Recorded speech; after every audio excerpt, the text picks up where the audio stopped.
Good morning students. हाँ जी, मैंने आप लोगों को बोला था कि अपन नेक्स्ट यूनिट स्टार्ट करेंगे चैप्टर। मैं यूनिट सेकंड पढ़ाने जा रहा हूँ आपको इनऑर्गेनिक केमिस्ट्री। ठीक है जी। अपन आज जो बातें करेंगे इनऑर्गेनिक की बातें करेंगे बेटा जी, थोड़ी बहुत इनऑर्गेनिक केमिस्ट्री पढ़ेंगे। उसके बाद में अपन फिजिकल को, जैसे मैं कॉलेज आऊँगा वैसे वैसे फिजिकल को वहाँ पे कंप्लीट करेंगे, क्योंकि फिजिकल थोड़ी समझ नहीं की है तेरी। ठीक है, तो इसलिए आज स्टार्ट करेंगे अपन inorganic chemistry BSc first inorganic. ठीक है, इनऑर्गेनिक केमिस्ट्री। इसमें भी अपन बात कर रहे हैं बेटा यूनिट फर्स्ट की। सेकंड पढ़ेंगे पहले, चलो जो तुमने पढ़ रखी होगी थोड़ी बहुत, तो नहीं आती तो आज अपन पढ़ेंगे जी। ठीक है, BSc first inorganic chemistry unit second. Unit second जो है तेरी वो है कोवेलेंट बॉन्ड। कौन सी है बेटा, ध्यान दे एक बार के लिए, तेरी कोवेलेंट बॉन्ड वाली यूनिट है। जो तेरी कोवेलेंट बॉन्ड होती है हिंदी में इसको बोलेंगे सह संयोजक बंध। सह संयोजक बंध। ठीक है, ये तेरी यूनिट है सह संयोजक बंध वाली। आओ इसकी चर्चा करते हैं अपन। सबसे पहले आप लोगों ने पढ़ के आए हो, आप लोग वैसे कक्षा 10 में पढ़ के आई है चीजें सारी की सारी, लेकिन फिर भी मैं आप लोगों को बता देता हूँ। 12 तो सभी पास आउट हो ही। पहली बात तो सह संयोजक बंध होता क्या है। ठीक है गुरु जी, सबसे पहले कोवेलेंट बॉन्ड है, तो कोवेलेंट बॉन्ड होता क्या है एक तरह का। ठीक है, पहले मैं तेरे को बता देता हूँ कि पहली बात तो ये बताओ सर, बॉन्ड बॉन्ड मतलब तेरा बंध। ठीक है, बंध एक्चुअल में होता क्या है। ठीक है, और बंध कितने टाइप के होते हैं। ठीक है, बंध बेटा दो मॉलिक्यूल्स हैं, यानी दो तेरे जो एटम्स होते हैं ना, उन एटम्स के बीच में जो बॉन्डिंग होती है, जो दो एटम अपने इलेक्ट्रॉन का साझा करके, अपने इलेक्ट्रॉन शेयर करके, ठीक है, एक बंध का फॉर्मेशन करते हैं। ठीक है, दो इलेक्ट्रॉन, दो या दो तेरे जो एटम है, दो एटम है, ये इलेक्ट्रॉन्स का साझा करके, इलेक्ट्रॉन शेयर करके एक बॉन्ड बनाते हैं। क्यों बनाते हैं, इसलिए बनाते हैं, ये दोनों स्टेबिलिटी चाहते हैं। क्या चाहते हैं बेटा, स्टेबिलिटी। तो बंध कितने टाइप से बना सकते हैं, कोई भी मॉलिक्यूल से या कोई भी एटम से। जो एटम मतलब तेरे जो परमाणु है, वो कौन कौन से बंध बना सकते हैं बेटा। जो बंध बनाने हैं वो बना सकता है, वो एक तो तेरा सह संयोजक बंध है। कौन सा बंध है, सह संयोजक बंध। दूसरा जो बंध बनाते हैं वो आयनिक बंध होता है। कौन सा बंध होता है, आयनिक। एक होता है तेरा धात्विक बंध। कौन सा बंध होता है, धात्विक बंध। और एक होता है तेरा वांडरवाल बंध। ठीक है, वांडरवाल बंध। ठीक है, इस तरह से और भी बहुत सारे जो तेरे को मिल जाएंगे, वो मिल जाएंगे तेरा हाइड्रोजन बंध। ठीक है, ऐसे बंध के बहुत सारे टाइप्स होते हैं तेरे। ठीक है, ये कोवेलेंट बॉन्ड होता है, आयनिक बॉन्ड होता है, ये मेटेलिक बॉन्ड होता है, ये तेरा वांडरवाल बॉन्ड होगा, और ये तेरा हाइड्रोजन बॉन्ड होगा। ठीक है, अपने जो चैप्टर में है वो है अपना सह संयोजक बंध। ठीक है, कौन सा अपना सह संयोजक बंध। सह संयोजक बंध को डिस्क्राइब किसने किया था, सबसे पहले सह संयोजन बंध के बारे में बताया था लुईस ने। किसने बताया था बेटा, सबसे पहले लुईस ने बताया था। ठीक है, अष्टक नियम दिया था लुईस ने, याद हो तो आप लोगों को। लुईस ने एक अष्टक मतलब ऑक्टेट रूल दिया था। कौन सा रूल दिया था बेटा, ऑक्टेट रूल दिया था, मतलब अष्टक नियम दिया था लुईस ने।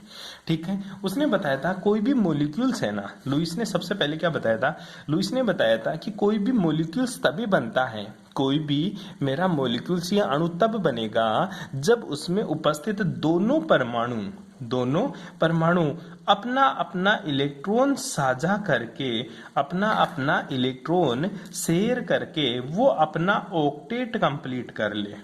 क्या कर ले बेटा, अपना ऑक्टेट कंप्लीट कर ले। और ऑक्टेट कंप्लीट करके वो कौन सा गैस कॉन्फ़िगरेशन गेन कर ले, वो नोबल गैस कॉन्फ़िगरेशन गेन कर ले।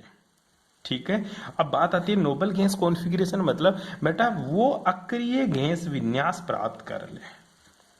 कौन सा, अक्रिय गैस विन्यास प्राप्त कर ले। इसकी वजह से कोई भी मॉलिक्यूल्स बंध बनाता है, और उसी बंध को कौन सा बंध बोला उसने, लुईस ने सह संयोजक बंध बोला। इसी तरह अगर मैं क्लोरीन, जैसे तेरे को पता अष्टक है, अष्टक मतलब अक्रिय गैस से कौन कौन सी होती है, याद करो बेटा जी। जो अक्रिय गैसें होती है तेरी हीलियम से शुरू होती है, हीना नीना अगर कर जीरो रन। याद है चाहे ये जो लास्ट वाला पीरियोडिक टेबल में जो ऑर्बिटल्स होता है हीलियम वाला, वो तेरा क्या होता है, अक्रिय गैस वाली होती है सारी सारी। इसका इलेक्ट्रॉन कॉन्फ़िगरेशन होता है 2, 8, 10, 18, 36, 54, इस तरह से अपन को देखने को मिलता है। मतलब जिस गैस का या जिस मॉलिक्यूल्स का इलेक्ट्रॉन की संख्या या तो 2 हो जाए या 8 हो जाए या 10 हो जाए या 18 हो जाए या 36 हो जाए या 54 हो जाए, वो मॉलिक्यूल सबसे ज्यादा स्थायी होता है। फॉर एग्जाम्पल, हाइड्रोजन के पास 1 इलेक्ट्रॉन था, इस हाइड्रोजन के पास 1 इलेक्ट्रॉन था, तो इसके लिए 2 इलेक्ट्रॉन हो गए, इसके लिए भी कितने हो गए, 2 इलेक्ट्रॉन हो गए। मतलब ये भी खुश हो गया, ये भी खुश हो गया इलेक्ट्रॉन देने के बाद में। क्यों? क्योंकि टोटल इलेक्ट्रॉन गुरुजी 2 हो गए, और 2 इलेक्ट्रॉन होते ही इसका अष्टक कंप्लीट हो गया। क्या हो गया, इसका ऑक्टेट कंप्लीट हो गया। और ऑक्टेट कंप्लीट होना इस मॉलिक्यूल्स की स्टेबिलिटी को बताता है जी। बेटी बात समझ में? अब देख, और मैं बात करूं एग्जांपल्स की, जैसे क्लोरीन है, ये मेरा क्या है, क्लोरीन है। क्लोरीन के बाह्यतम कक्षक में कितने इलेक्ट्रॉन होते हैं बेटा? क्लोरीन के जो बाह्यतम कक्षक में इलेक्ट्रॉन होते हैं वो गुरुजी 7 इलेक्ट्रॉन होते हैं। कितने इलेक्ट्रॉन होते हैं बेटा? 7। तो दूसरे क्लोरीन के भी बाह्यतम कक्षक में कितने इलेक्ट्रॉन? 7 कक्षक। अब देख, इसके 2 और 2 4, 2 6 एक साथ, 1 2 3 4 5 6 6 7, मतलब दोनों के पास कितने थे इलेक्ट्रॉन है? 7। अब ये क्लोरीन चाहता है कि मेरे को 1 इलेक्ट्रॉन कहीं से मिल जाए, तो मेरे आउटर मोस्ट सेल में जो इलेक्ट्रॉन हो जाएंगे वो कितने हो जाएंगे? 8 हो जाएंगे। और 8 होते ही नोबल गैस का कॉन्फ़िगरेशन गेन कर लूंगी और मैं स्थायी हो जाऊंगी। तो ये क्लोरीन क्या करेगी, अपने पड़ोसी क्लोरीन को बोलेगी कि भाई तू तेरा 1 इलेक्ट्रॉन मुझे दे देना, तेरा मेरा अष्टक कंप्लीट हो जाए। ठीक है, इसने 1 इलेक्ट्रॉन लिया, अब इसके पास कितने इलेक्ट्रॉन हो गए बेटा? 8। तो ये भी खुश, तो बॉन्ड बना लिया। ठीक है, तो ये बोला देख मेरे पास भी 1 की कमी है, तो तू 1 मेरे को दे देना। ठीक है, तो ये दोनों क्या करते हैं, एक इसका इलेक्ट्रॉन लेती है, एक इसका इलेक्ट्रॉन लेती है, और दोनों एक साथ नहीं लेती, अदरवाइज कमी हो जाएगी। तो ये अपने पास 1 इलेक्ट्रॉन ये शेयर करती है, 1 इलेक्ट्रॉन ये शेयर करती है, दोनों शेयर करके अपने अपने स्टक में कितने इलेक्ट्रॉन कर लेती है बेटा जी? 8 और 8 इलेक्ट्रॉन नोबल गैस कॉन्फ़िगरेशन है। बेटी बात समझ में? ठीक है, और 8 इलेक्ट्रॉन होते ही ये क्या हो गया? इसलिए जो क्लोरीन होती है, ये क्लोरीन और ये क्लोरीन आपस में बॉन्ड बनाकर रखती है जी। आई बात समझ में?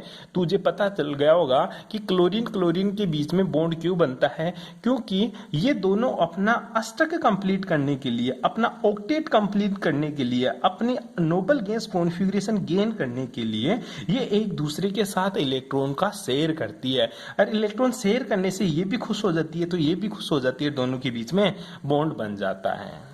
बेटी बात समझ में? दूसरा एग्जाम्पल की बात करूं, जैसे तेरे पास बेटा जी एक ऑक्सीजन का एटम है। किसका है? ऑक्सीजन। ये भी ऑक्सीजन है, ये भी ऑक्सीजन है। ऑक्सीजन के बाह्यतम कक्षक में कितने इलेक्ट्रॉन होते हैं? आप लोगों को नहीं निकालना आता तो देख लिया करो बेटा। जैसे ऑक्सीजन का इलेक्ट्रॉनिक कॉन्फ़िगरेशन लिखेगी तू, तो क्या होगा? 1s2 2s2 और 2p4 होता है, क्योंकि ऑक्सीजन कितने नंबर पे आता है? 8 नंबर पे आता है। तो देख, जो बाह्यतम कक्षक में जिसका नंबर सेम होता है ना, वो क्या होता है? इसका बाह्यतम कक्षक। ठीक है, आउटर ऑर्बिटल होता है। इसी को वैलेंस शेल ऑर्बिटल बोलते हैं, संयोजकता कक्षक। इसको क्या बोलेंगे अपन? संयोजक कक्षक। ठीक है, संयोजकता कक्षक।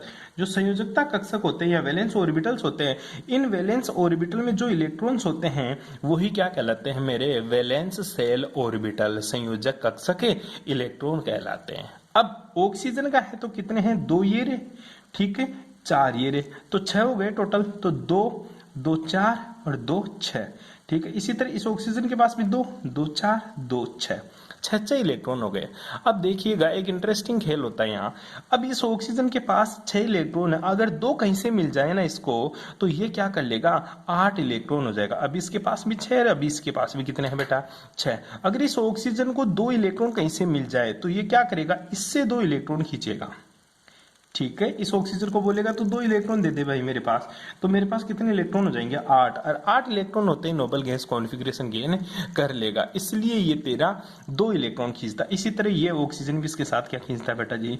2 इलेक्ट्रॉन खींच लेता है, तो इसका ऑक्टेट कंप्लीट हो जाता है। ठीक है, इसीलिए तूने देखा होगा ऑक्सीजन ऑक्सीजन के बीच में कितना बॉन्ड होता है?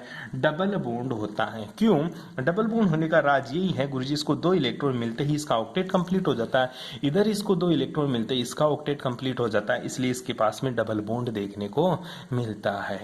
ठीक है, ये बातें जो बॉन्ड बन रहा है इनके बीच में, इसी को जो लुईस ने क्या नाम दिया, इसको नाम दिया बेटा सह संयोजक बंध। सह संयोजक बंध मतलब ऐसा बोला जो बीच में बॉन्ड बन रहा है ना, वो एक तरह का मेरा सह संयोजक बंध होता है। मतलब इस बंध में उपस्थित कितने इलेक्ट्रॉन है बेटा, इसमें 4 इलेक्ट्रॉन है, क्योंकि 2 इसने दिए और 2 इसने दिए, 4। मैं पूछूं एक सिंगल बंध में कितने इलेक्ट्रॉन होते हैं, तू बोलेगा गुरुजी एक सिंगल बंध में 2 इलेक्ट्रॉन होते हैं, क्योंकि एक इस क्लोरीन का और एक इस क्लोरीन का।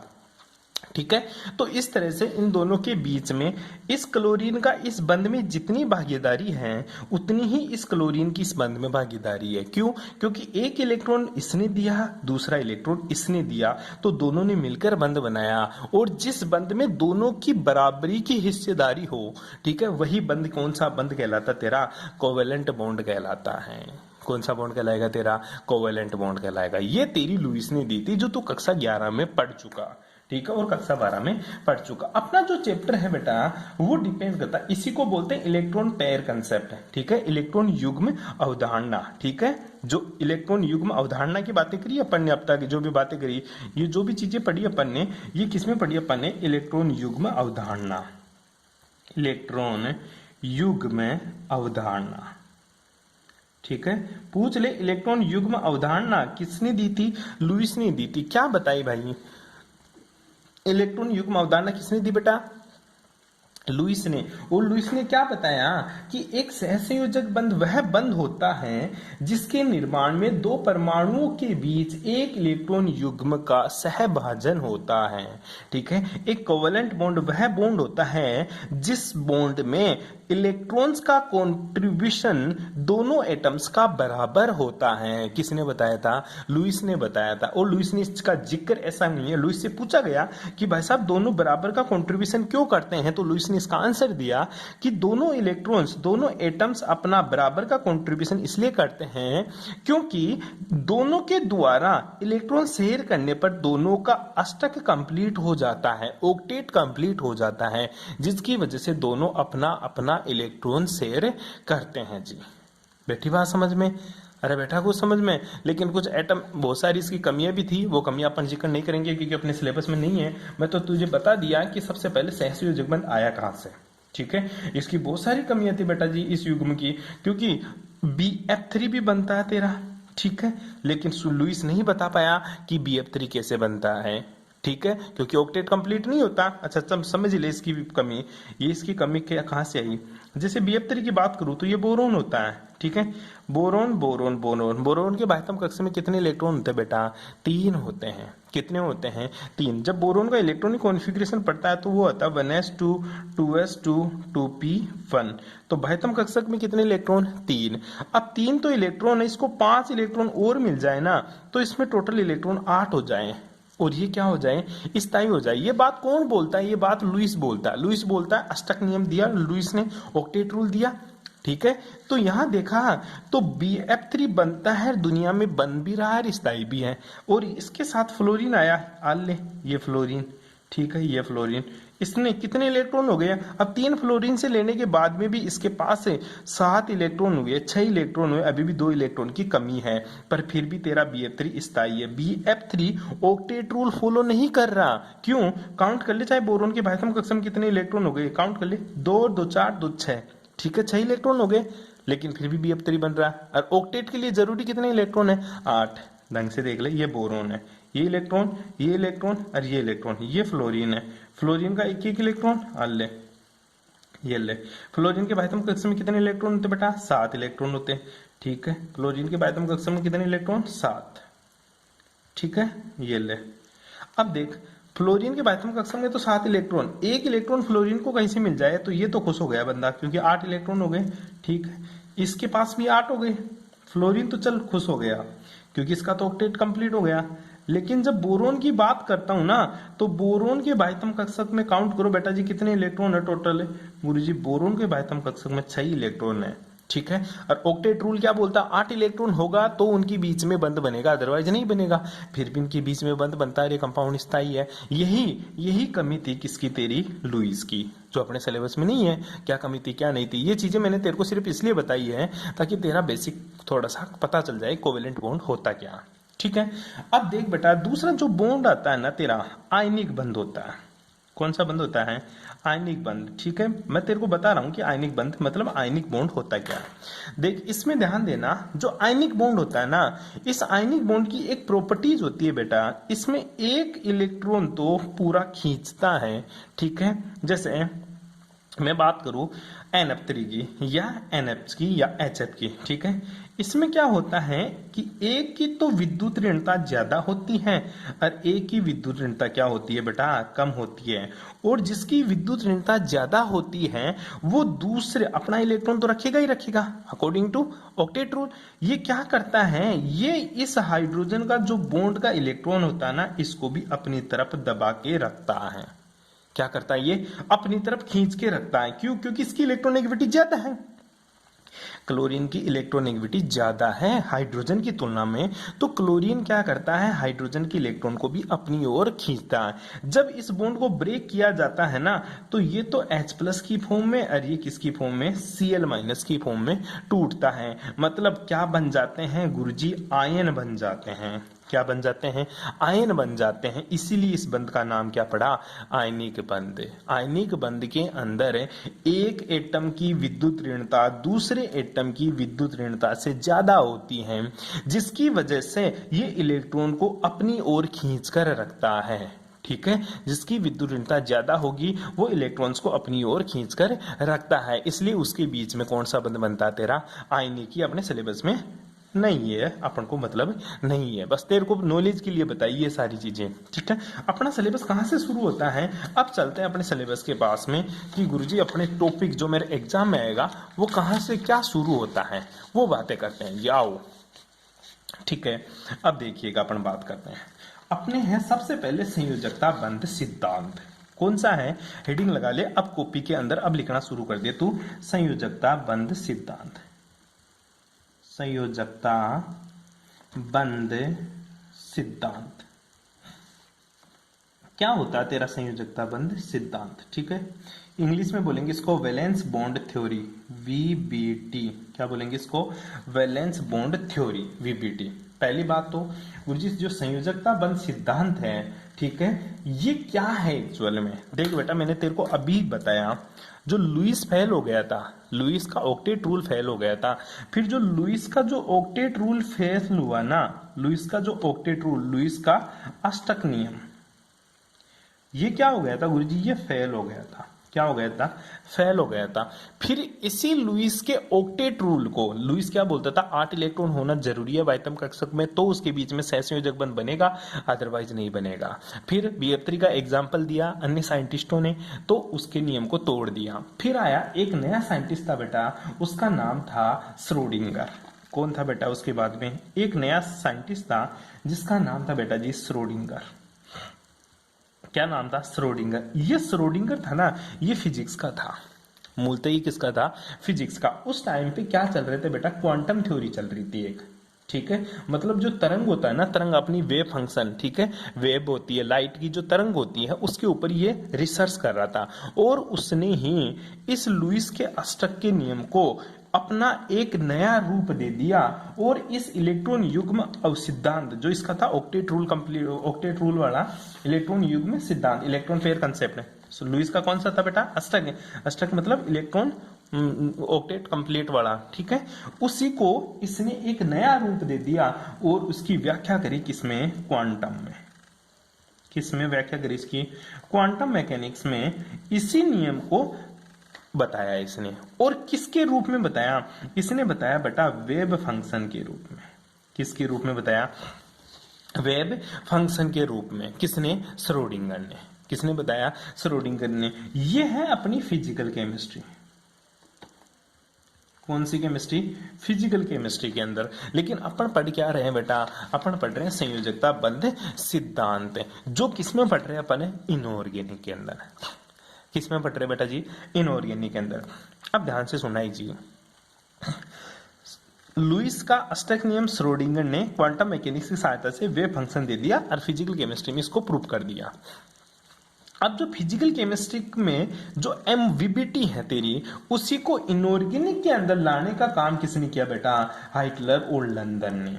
किसने लाया बेटा इसने, ठीक है। तो मैं पूछूं वीबीटी किसके द्वारा दी गई, वीबीटी के जो जन्मदाता है वो है बेटा हिटलर। कौन है बेटा जी, हिटलर, ठीक है, तथा लंदन, ठीक है। तो वीबीटी किसने खोजी थी, वीबीटी सबसे पहले बेटा हिटलर तथा लंदन ने दिया था ये वीबीटी का सिद्धांत। फिजिकल केमिस्ट्री के अंदर वीबीटी बेटा अपनी श्रोडिंगर की वेव इक्वेशन से निकाली जाती है, लेकिन अपनी इनऑर्गेनिक के अंदर जो वीबीटी है वो हिटलर और लंदन ने इसका फिजिकल को इनऑर्गेनिक का रूप दे दिया इसने, ठीक है। इन्होंने क्या क्या बातें बताई वो देखिएगा एक बार के लिए, ठीक है। अब इसमें दिया किसने, ठीक है, ये थ्योरी किसने दी, हिटलर तथा लंदन ने, और इसके अंदर नया सुझाव किसने दिया, ठीक है, कुछ सुधार किसने किया। इसके अलावा बेटा पोलिंग था एक तेरा, कौन था रे, पोलिंग तथा स्लेटर, पोलिंग तथा स्लेटर, इन्होंने क्या किया इस थ्योरी में बाद में थोड़ा सुधार किया। पूछ ले वीबीटी किसने दी, वीबीटी दी बेटा हिटलर तथा लंदन ने, और इसके अंदर जो सुधार किया वो किसने किया, पोलिंग और स्लेटर ने इसमें कुछ क्या किया, सुधार किया, ठीक है। अब बताओ इसके नियम थे, ठीक है, वीबीटी के नियम कौन कौन से लॉ थे वीबीटी के जो हिटलर तथा लंदन ने दिया। पहला नियम ये दिया बेटा कि वीबीटी के अंदर जो तेरा परमाणु जो अणुकक्षक बनता है, जो मोलिकुलर ऑर्बिटल बनता है, ठीक है, जो सहसंयोजक बंध बनता है, उस कोवेलेंट बॉन्ड या सहसंयोजक बंध में परमाणुीय कक्षक क्या करते हैं, इलेक्ट्रॉन का साझा करते हैं। क्या करते हैं बेटा जी, इलेक्ट्रॉन का साझा करते हैं, ठीक है। तो पहला है यह सिद्धांत, कौन सा सिद्धांत, वीबीटी, यह सिद्धांत परमाणुीय कक्षकों के परमाणुीय कक्षकों व परमाणु के इलेक्ट्रॉन के मध्य अतिव्यापन व संकरण पर आधारित है, के मध्य अतिव्यापन व संकरण पर आधारित है, संकरण पर आधारित है। देखिएगा एक बार परमाणुीय कक्षक, ठीक है, फर्स्ट जो लॉ है इसका वो है ये है, हिटलर तथा लंदन ने बताया कि जो वीबीटी होती है ये एटॉमिक ऑर्बिटल्स और ऑर्बिटल्स के बीच में, एटॉमिक ऑर्बिटल्स और ऑर्बिटल्स के बीच में ओवरलैपिंग और हाइब्रिडाइजेशन पर डिपेंड करती है। किसके ऊपर डिपेंड करती है, एटॉमिक ऑर्बिटल और ऑर्बिटल्स में प्रेजेंट इलेक्ट्रॉन्स के मध्य, प्रेजेंट इलेक्ट्रॉन्स के बीच ओवरलैपिंग और हाइब्रिडाइजेशन पर डिपेंड करती हैं। पहला नियम दिया ये, ठीक है। दूसरा नियम क्या दिया, ठीक है, बनने इनके बीच में दूसरा नियम था कि परमाणुओं के मध्य